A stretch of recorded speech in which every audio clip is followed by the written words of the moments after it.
Good morning! Ako nga pala isang domestic helper na nagtatrabaho ngayon dito sa Hong Kong. Ngayong araw na to ay day off naming mga katulong. Linggo kung saan may panahon kami para magbigay ng oras para sa aming mga sarili. Isang araw na pahinga at isang araw ng paggagala sa araw ng day off.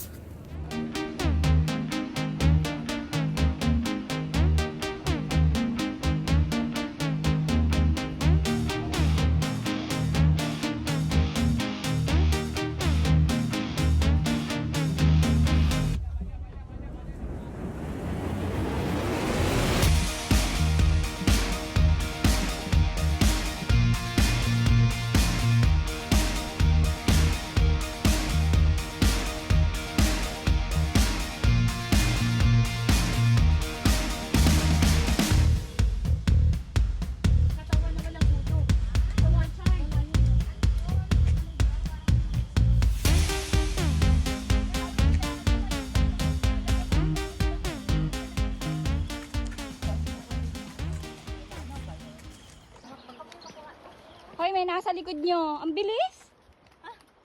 Oo, ganito mga matanda dito, sanay na.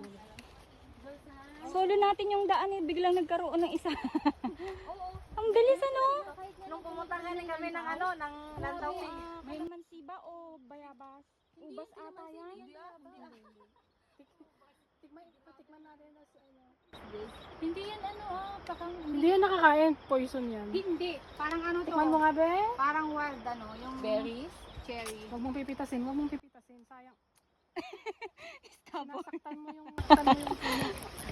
Ito kinakain na no. Huwag mong tagagalawin. Ano yan? Hindi nga. Gusto ko makita ng wild berries. Ano ba? Yung iba nakakakita no? Ako gusto ko bayabas, guys. Sa market lang, Beb.